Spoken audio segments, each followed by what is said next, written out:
Hey, what's going on? Happy Mother's Day. This is the Leafs Convo for Oak Ridge Ford in London, Ontario. OakRidgeFord.com. It is Sunday, May 12th, 2024. The Maple Leafs not playing, talking a lot about their plans going forward.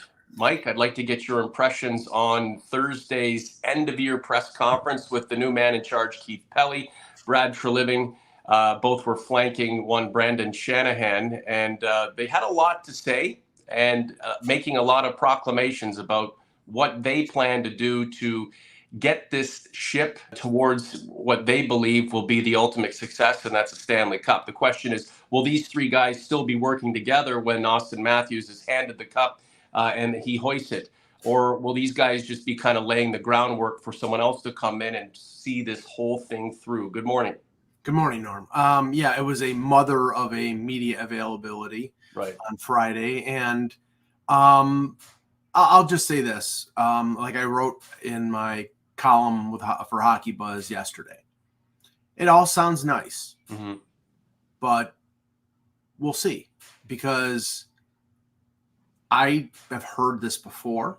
I have heard the only difference was, there was like, okay, well, we brought it back and we brought it back and we brought it back. And, when you repeat the same thing over and over again, we're going to look into everything and we're going to do this and we're going to do that. Okay, prove it to me, because honestly, until I see it, I won't believe it. It's sort of like when it came to the Leafs winning in the playoffs, winning over Boston. I won't believe it until I see it. What do you mean by that, though, Mike? You won't believe that they've won until Auston Matthews is handed the cup at center ice, or you won't believe that this team's on the right track until they make the moves that you believe they should? This is a results-oriented business, and this business, the result has been crap. The result has been crap since 2017. They were a young team, a bunch of young kids under Mike Babcock. They lost to Washington. Then they lost to Boston. And at that point, when they lost to Boston and then they added John Tavares, they crossed the Rubicon in terms of a team that had reasons to lose and a team that had no reasons to lose. And they had talent. They had, maybe the talent wasn't structured the right way. That has been my argument for a while. But at that point, with Matthews in his early 20s, Marner, Nylander, all like 21, 22 years old, okay, you sort of feel your oats, you sort of feel out the process, and you see where the team can go. But my assertion was, after they lost to Montreal in 2021, and maybe you give them one more year after they lose to Tampa in 2022, it's over with. You know that this core group, you know that the structure of the team did not work, and you came back with it for 2 more years. And Brendan Shanahan can be as accountable and take as much responsibility as he wants to, but unless he's paying for it with his job, it's bull crap. It's just like, okay, fine, I own it, okay, you're going to change? Show it to me. Did he not indicate that he was ready to make that philosophical pivot in his opening statement? Yeah, he did. But ironically, what he said was almost exact. Yeah. In its conclusion to somebody that he fired 12 months ago.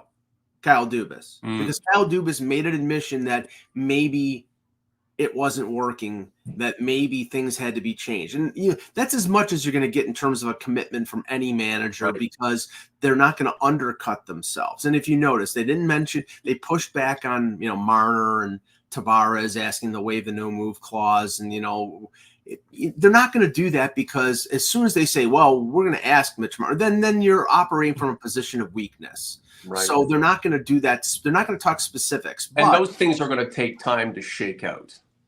Right. But what are you going to say definitively in that moment? Right. Exactly. But the problem here is it's not under their control. Right. And here is the issue that should have costed Brendan Shanahan and may down the line. Because Keith Pelly, as we heard numerous times, he's only been on the job 4 weeks. So maybe he doesn't feel comfortable, axing Brendan Shanahan after just being on the job a month.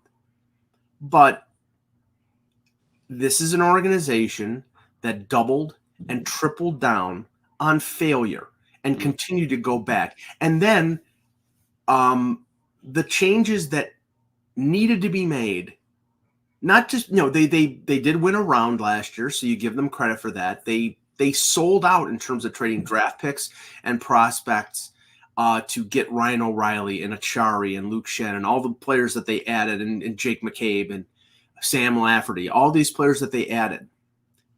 Okay, they only made it a round. Dubas indicated, and you can believe him or you cannot believe him, that he was ready to, sort of reconsider the direction of the team. They had William Nylander with no trade protection up until, I think, July 1st, and 10-team no trade kicked in. He had Mitch Marner with no trade protection before a no move clause kicked in the final 2 years of the deal. Last July 1st, before last July 1st, was the time for them to make the move. And what did Shanahan do? He fired the guy who would have made the moves because the guy was trying to overthrow him in a coup d'etat, so to speak. And I don't know, even there's a lot of stuff out there about what the reason was that the power play that Dubas made. That's beside the point. The point is they needed to make these changes then, and now this summer, leading into July 1st, they are in the weakest position in terms of being able to make the consequential change that is needed. Whether they can do it or not, like I said, we'll see. But until they do it, I won't believe it. This is the Leafs Convo for Oak Ridge Ford in London, Ontario. OakRidgeFord.com. I have your next vehicle, used, new, whatever. Sedan, SUV, truck, low rates, big discounts. At Norman Oak Ridge Ford on Instagram, norman.james@oakridgeford.com. Through your email, reach out to me. I am here to help you. Has Brendan Shanahan gone from an influencer to simply a figurehead, Mike? Do you think that's what Keith Pelly is going to essentially dictate to him if he wants to keep his job? Well, I mean, the thing that Pelly mentioned, and he didn't give him a full-throated endorsement. He just said, I've been on the job for 5 weeks and I've seen 4 weeks, and I've seen the continuity, the unity, and whatever, okay, I'm sure, these are buzzwords. Shanahan basically is serving at the pleasure of the MLS&E board. And if they're ready to, roll his head out onto Bay Street after it gets chopped off by a guillotine, that may happen. That may happen at some point very soon. Who knows? What influence would he have over Brad Treliving? I can't think at this point, especially everything that's happened with Dubas and this acceptance of failure, and Brad Treliving being, the full year on the job now and really being able to roll up his sleeves. What the hell can Brendan Shanahan say to him to alter the way he's thinking he should mold this team going forward? Well, I mean, that's a good point, because Brendan Shanahan, it appears that he was the impediment over the last few years of not breaking up the core group. If we take it at face value, if Kyle Dubas had come to the conclusion at the end of the season after losing to the Florida Panthers that this was not going to work, that building it around 4 forwards making $40+ million and Morgan Riley with a no move clause at $7.5 million, which I don't think is a bad contract. If he came to that conclusion, Brendan Shanahan, obviously as part of the major calculation of getting rid of Dubas, was factoring that in. No, we're going to bring it back. Well, no, it's not working. Mike, let me make a quick point here. Brendan Shanahan he's a president and a guy at the top of an organization, a figurehead, someone who, optically the Leafs can or had been, aligning with success. All these championships, all of his tenure and everything he's accomplished in the game of hockey. Mm-hmm. But he's never really spent any time as a manager or a team builder. So he's essentially a hockey player who's been put at the top of an organization who thinks as a hockey player. Mm-hmm. Players trust one another. And you have to think that he still had trust in the core four that they would come through for him. Whereas somebody like Dubas is looking at things through an analytical lens and does not trust anyone. Right? When you're in that position, if you put trust into players and they affect your ability to continue to have employment, the laugh is on you. So that's that could be an issue where Shanahan had this kind of mentality of, I trust my guys because we're all out here in the trenches and they'll get it done for me, as opposed to Kyle Dubas, who may have been saying, you know what, I've seen enough and I'm a manager, I want to make these changes, and that's where he lost that power struggle. So Shanahan was thinking as a player, Dubas thinking as a manager. Yeah, I mean, to a point, but I also think you're a hockey man. You've worked for the league. You're a hockey Hall of Famer. You're somebody who scored 600 goals. You won numerous Stanley Cups. You know what it takes in terms of a player to win. And if you look, and somebody else made this point, and I thought it was really very pointed. This team is so far away from the type of player that Brendan Shanahan was as a player, and the construct of the way the Detroit Red Wings were when he won, that it's beyond belief. You would say one thing, well, okay, he put together a team of goons and a team of real physical power forwards and didn't have enough skill. No, they are overloaded with skill. He was a skilled player. He scored all those goals. He won those. Tough. But he was a tough guy, and he recognized what toughness meant.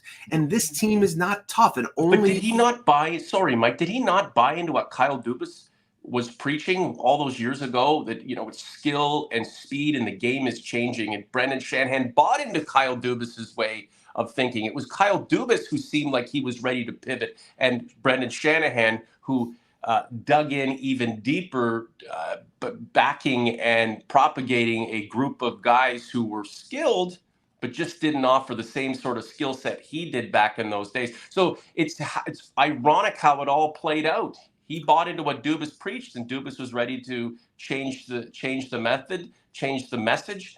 Kyle Dubas lost his job. Brendan Shanahan still employed. With Maple Leaf Sports and Entertainment. It may have, we don't know what the balance of how much of it was Dubas and how much of it was Shanahan, but it predated Dubas becoming general manager. Okay, they drafted Mitch Marner instead of Noah Hannafin in the 2015 draft. Now, Lou was not on the payroll at that point.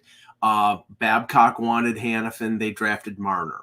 I'm not saying they should regret that because Marner has been a great player. But that was a Mark Hunter thing. And that was a Mark Hunter, and Mark Hunter was the new Marner from London, so he knew him backwards and forwards.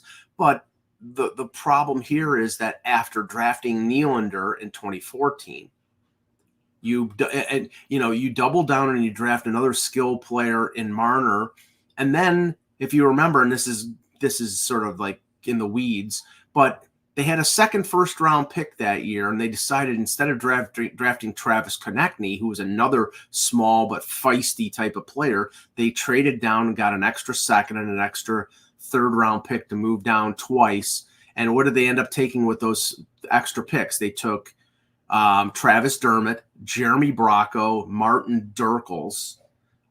Two of the three never played in the NHL. That's retrospective analysis, but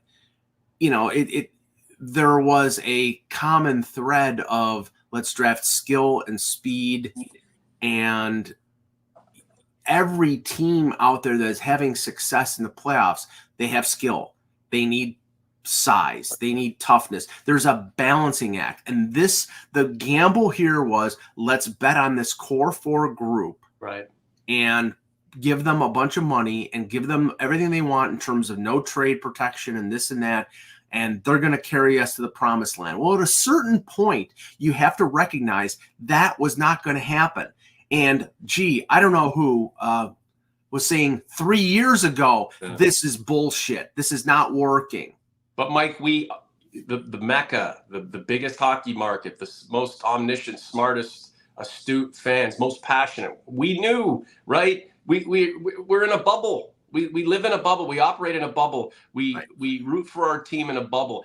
They're the sacred Maple Leafs. It has to work out this time. Are you kidding me? This semblance of incredible forward talent, how could it not? And it did it. You're laced with sarcasm. No, I mean, well, very easily, because you look at what's winning. Right. And what is winning is not the construct that the Leafs have had. It's a balance. It's like, people want to trade Morgan Rielly. Morgan Rielly has been on an island by himself on that defense in terms of a top pairing guy for what, 5 years? Right. Since, maybe, you can make the case of Jake Muzzin. As soon as Jake Muzzin got hurt, he was basically left on his own. Right. So, the problem here is you invested too much in 4 forwards who stopped scoring when you needed them to score in the playoffs, didn't have enough on defense, didn't have enough toughness, didn't have enough sandpaper and experience. Right. You added it around the periphery. I mean, it clearly did not work, and they kept doubling and tripling down. And now, like I said, they're in the worst position that they have been in terms of shaking things up that they've been in 5 years. And now the edict comes down. Well, we're going to make changes. Okay, well, let's see. I'll believe it when I see it, because I don't know, like, they're not going to get John Tavares to waive his no move clause. He's not going anywhere. It's up to Mitch Marner if he wants to go someplace. He may want to say, I'm out. Check, fine, and then they can maybe make a deal, but they have to win that deal. They can't say, well, we're going to trade him and get rid of the $11 million in cap space. No, you need talent to come back. You need to win the deal, and that'll be a tough, because they're operating from a position of weakness at this point. How ironic is that, Mike? You sign Mitch Marner, you elevate Mitch Marner, you pedestalize this guy because you need him to help you win. And now you're doing the same thing, but you need him to help you win in another way by leaving, right? How ironic is that? And you know what? It looks good on the Maple Leafs. Just back to the presser. So Keith Pelly's going to say what he needs to say politically. Brendan Shanahan, you could tell there was an admission, subtly, that he's been wrong and that he's willing to make adjustments. To me, that is one, letting people know that he's still on board with whatever works, and 2, he'd like to keep his job. But one of the commenters did indicate this, and I agree with him. The most substantive content from that press conference came from the general manager, who is the guy who will roll up his sleeves and go to work to try to improve this team in any which way, shape, or form he possibly can. Was there anything that you were able to glean from what Brad Treliving had to say on Thursday that gives you a sense of positivity and encouragement and curiosity as to what might come? Well, he didn't talk a lot of specifics on the roster other than breaking down like the injuries that happened, and then was asked a question about the goaltending. And, he expressed his belief in Joseph Woll, which I'm glad to hear, because I think Joseph Woll is a talented goaltender, but he also mentioned the elephant in the room, which is Joseph Woll can't stay healthy, and whether that's something that has to be addressed in sort of the offseason. He's not Carey Price either, Mike. So, I mean, if he was... No, but okay, but, you've got... I'm not kidding on him. I like Joseph Woll. Yeah, but I think the most important thing here is, what's the old line? The most important ability is availability. They need him to be healthy. They need him to be available. Ilya Samsonov is not coming back. Don't let the door hit you in the butt on the way out. Leave him alone, Mike. No. I mean, he's an inconsistent goaltender, and this team at this point cannot stand inconsistency. They need consistency between the pipes, and one of the consistencies is they need the availability of Joseph Woll. Right. And the other thing that they need is another goaltender who can maybe split the duty with Woll and play effective and play consistent. And if they get that, then they're in a good position. But right now, I mean, they say, well, we're going to look at the off-season program and, whatever he does in terms of workouts, and maybe then he won't pull as many muscles or whatever. I mean, there's just some players who get, Matt Murray is another example. There's just some players who get hurt. It's unfortunate. And if that's the case, then they have to have a plan B in place. And even if he doesn't miss another game in his career, Joseph Wall, the Leafs needed another goaltender. Oh, yeah. But it's a question of whether you need a backup with Wall playing 50, 55 games, or you need a 1B to split time 40 games each. A guy like Marty Jones, could he not fill that role?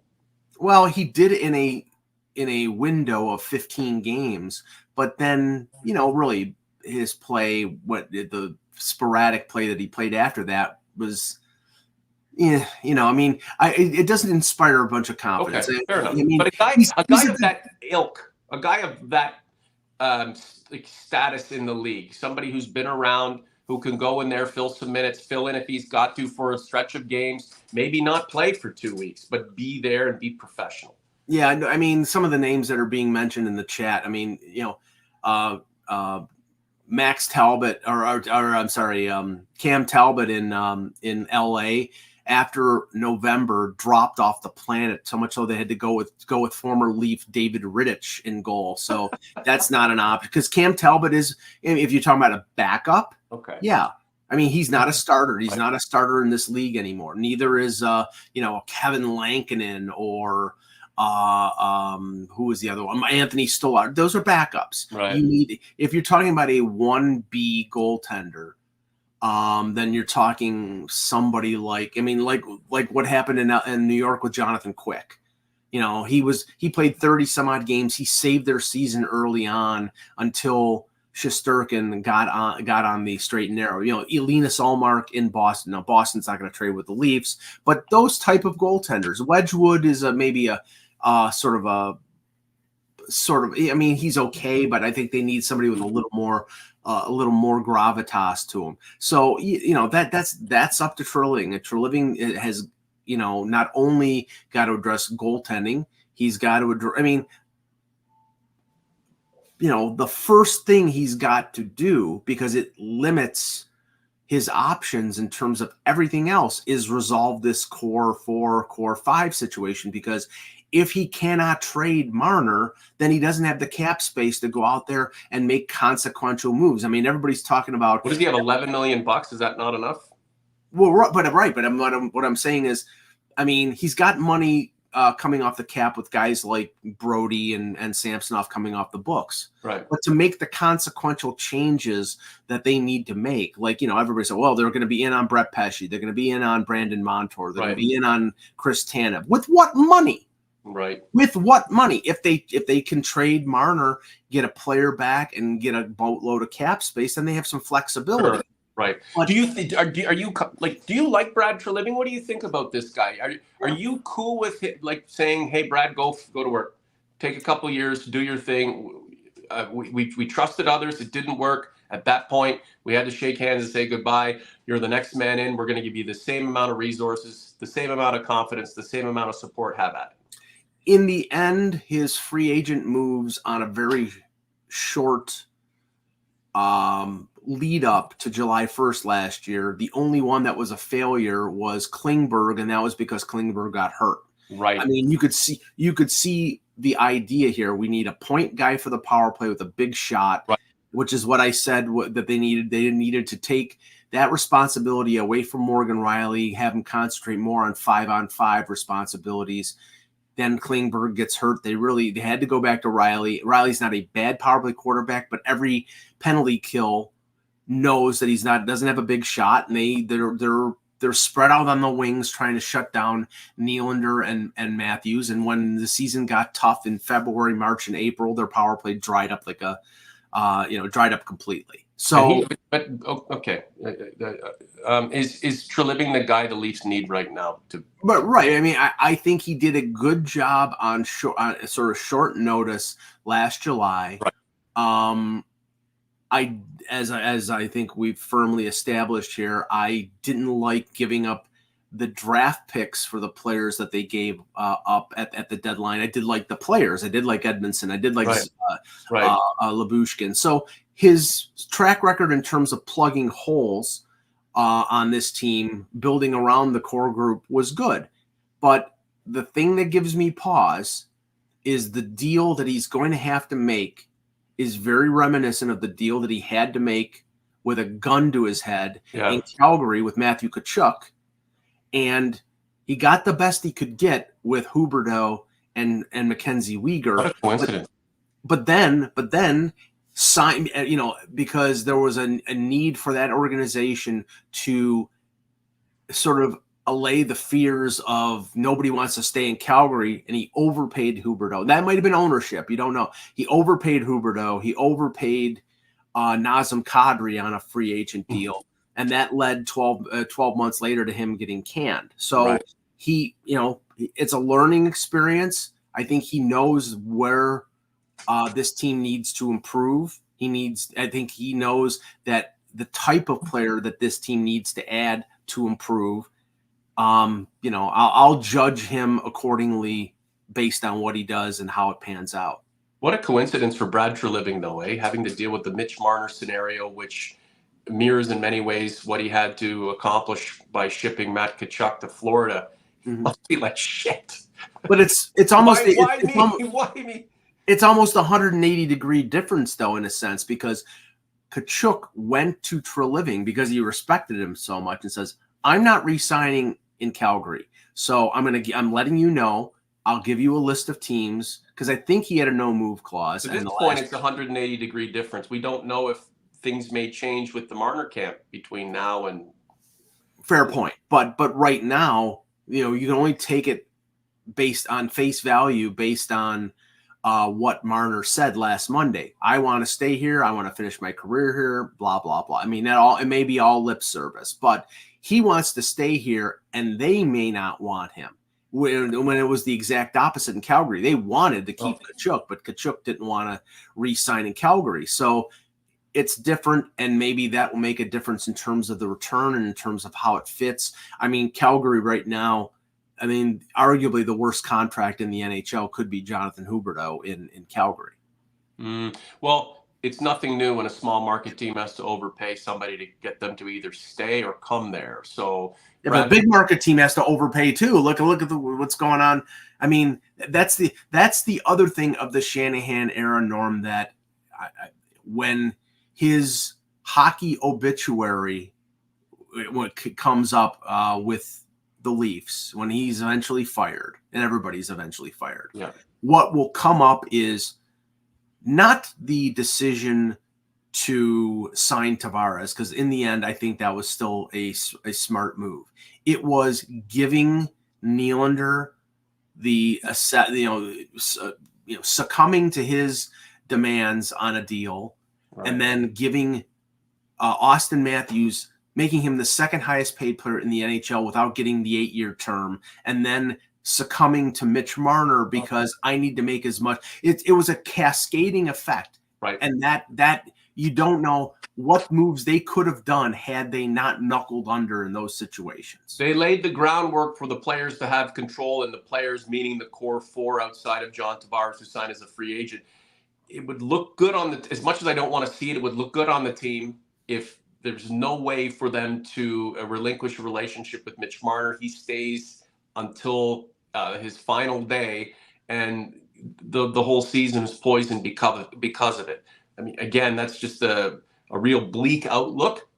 Clearly don't want that to happen. I'd like to see an amicable split this offseason. Marner going somewhere, flourishing, the Leafs getting what they can get back, and then we move on. But wouldn't that be a fitting conclusion to the way all of this began 8-9 years ago, when the organization basically said, we'll capitulate to your demands. I don't know if they knew at the time, what would cascade from that, unleashing this, inability to do anything because the players certainly have control. So, Mike, in the content right now, in the comments, we have lots of OGs and Converts. Happy Mother's Day to any mothers who are watching us. OGs, Converts, make sure to wish your mom a happy Mother's Day. Without her, I mean, you're not here, and really, they are the best people on the planet. But there's a lot of talk about potential free agents the Leafs could go after. You've mentioned a few. There's Pesce, Zadorov, Tanev, Montour. Montour, Pesce. Sorry, I may have mentioned him already. Just real quick on that, and then we'll close out the show with a couple of comments about potential coaches and your thoughts on the Elite Eight. Yeah, I mean, all those names would be dramatic improvements. The only one of the four, Zadorov may have priced him out with his excellent playoff so far. He's got 4 goals. He's not a big offensive guy, but he has scored. You know, he had 14 goals a couple of years ago, and he's got 4 goals in the playoffs. I mean, he's a type of player, big, tough, that, you know, and obviously Treliving knows him from Calgary. But, you know, if he's going to cost more than, say, $4 million, I think they're going to, they'll probably go in a different direction. They need a power play quarterback. So Montour would be, but, you know, Montour is going to cost, he's 30 years old. He's going to cost like $7.5, $8 million. Right. I mean, maybe we're talking about the wrong guys, considering the restraints the Leafs might find themselves in financially this summer. Tanev, I think, is probably number 1 on their list. I mean, we've heard the talk. He's from the Toronto area. He wants to come and play for the Leafs. He's Mark Giordano all over again. I mean, again, yeah, but he's young, but he's younger, but he's the same age as TJ Brody is right now. Right. So, I mean, now they're different types of defensemen, and players age differently. But and Tanev missed early in his career, a lot of time with injury. But I mean, he's playing great with Dallas right now, and I think Dallas has a really good chance of winning a Stanley Cup. I mean, it's very possible he comes to Toronto at a slightly reduced rate if he wants to come back home. Sure. But yeah, I mean, this is the thing. They don't need 1 top 4 defenseman. Right. They need 2, at least. What can they do, Mike? And that's the thing with the limited financial capabilities that we're forecasting, but may change. What can they do in terms of moves, whether Marner stays or goes, that the organization can feel comfortable in knowing they've pushed the agenda forward come October? That's the thing, right?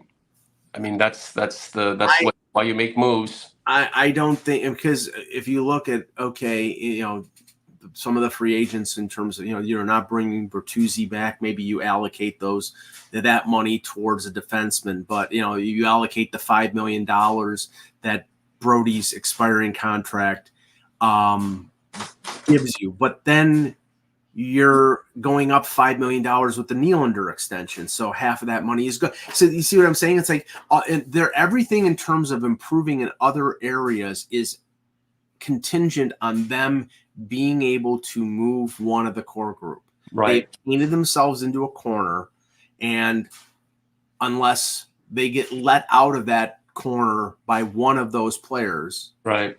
Yeah, they're not going anywhere. And this is going to be a process, right? It's not like the Leafs it's make or break. If they don't make the moves required to be ultimately successful, then they're going to blow up the franchise. Like, are we really believing that the way this team is constructed now, with a couple of alterations, it's going to be in a much better position than it was this year or last year at this time? Like, are we thinking that the core 4 can be dynamos and take this team to a Final Four next year? No, like there's a lot that has to go on. There's some tearing down, there's some rebuilding, there's some seasoning. Like Mike, or like, how would you categorize where this team sits on the I guess trajectory of rebuilding to almost there? They're at a crossroads, but right. they're not in a position where it's a rebuild, because that's tearing down. They're in a position of a reset, in a position right. of a reconstitution. And that's sometimes more difficult, because you're talking about players with existing contracts, with existing cap space. I've heard people say, well, Marner, they're going to have a market for Marner. again, if it's whether he's open to going a number of different places. I mean, he say, okay, get me out of Toronto, but I only want to go to 3 places, like Kachuk said. Okay, then you're limiting the return. And that's the problem. It's like, okay, so, or you're forcing the Leafs to take a bad contract back, which is the last thing they'd probably rather take a boatload of draft picks than take a bad contract. So which would you rather, just find a way to get out of this situation, or keep him around for another year and have the season potentially become just an absolute shit show, poisonous, and I mean, you name it. I mean, that's death by firing squad or death by hanging. It's like if you say it's better off to trade him and lose the trade, then you're losing a 90-point player and you're not getting any kind of significant return. Now, you'll have $11 million in cap space to work with, but then, good luck trying to replace. Right. It's sort of like the Moneyball situation with the Oakland A's. It's like, okay, you can't replace Giambi, Damon, and all these guys. You have to replace them in the aggregate, but it doesn't work that way. That in hockey, it's like this is a top line winger. Right. It just doesn't work.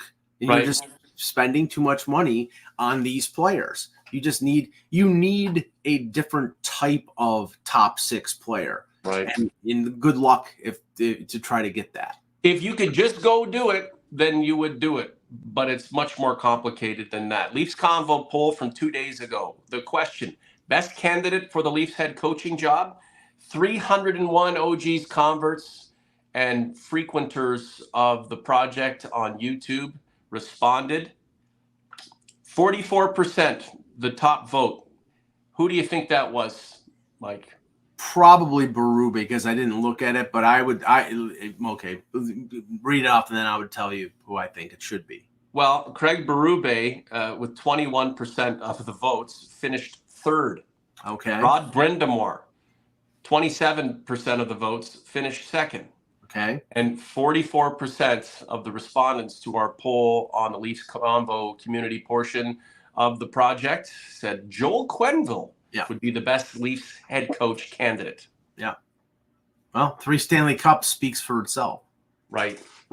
What do you think about what's going on in the playoffs right now? I mean, it looks like the Rangers are all but headed to the conference finals. They lost game 4, but that's just a team. It's a freight train out of control. And you know what I really do like about a team like that is they kicked ass in the regular season and then just kept it going in the playoffs. Like it's conference final or bust for us because of everything we've done, the way we're built, the way we play, how we believe, and what our goals are. I respect the hell out of that. Even if they don't win the Stanley Cup, the way they obliterated their first round opponent, what they're doing in the second round, we've got to fucking focus, and we're going to get it. I gotta give them a lot of credit. Give me your thoughts on the Elite Eight, and we'll get out of here. Yeah, that series, it should have ended last night. Right. Carolina was on the ropes. There was a bad penalty call late in the 3rd period, but I have confidence that the Rangers will win going back to New York. If Carolina wins and then forces a game 6, then it's probably going 7. If you needed any further illustration of my point of view, why I said for 2 months that the Leafs were better off playing the Bruins than they were the Panthers. Look what the Panthers are doing after sleepwalking through game 1. They woke up and now they're kicking the crap out of the Bruins. Brad Marchand is out. He's injured. They were slamming Pasternak, and that's something the Leafs should have been doing, but the Leafs didn't have the type of team that would do that. They had some players who were targeting those players. You target the stars, you wear them down, and now Pasternak is probably at about 50% because he's been walloped a couple times by Sam Bennett, and Marchand is not playing. So, maybe you could say the Leafs wore them down, but really the Panthers are kicking their butt. And what do you think they would have done against the Leafs? The Leafs would have been eliminated in the first round if they played the Panthers, and had they beaten the Bruins in game 7, they would have been having their butts kicked by the Panthers because the Panthers are simply a better, deeper, more talented, more physical team, and the Leafs can't contend with that. That's another team. That's another team. The Panthers are that believes its time is now. Came all the way back to beat Boston, upsetting what looked like a Boston run last spring, and ever since they've just been a freight train out of control, and it's been a real pleasure to watch. So, think Rangers are getting through. The Panthers, they're putting the boots to Boston. What about the Stars Avalanche? Well, I picked the Stars in that series, and last night, they won 4-1 in Colorado, wrestling back home ice advantage. I was fairly happy at that because I picked Tyler Seguin and Logan Stankoven in my fantasy hockey pool, and they both scored a pair of goals. I mean, I just think they're a better team. I mean, don't get me wrong, Colorado is a great team, and they have great players. I trust Ottinger more than Georgiev, so that's why I gave Dallas the advantage. The other series, of course, Edmonton gets to play a third-string goaltender, and I'm not saying Vancouver can't win that series, but it's pretty bad when I'm rooting for Vancouver, a team that I don't particularly like, over Edmonton, a team that I would root for Satan over the Edmonton Oilers.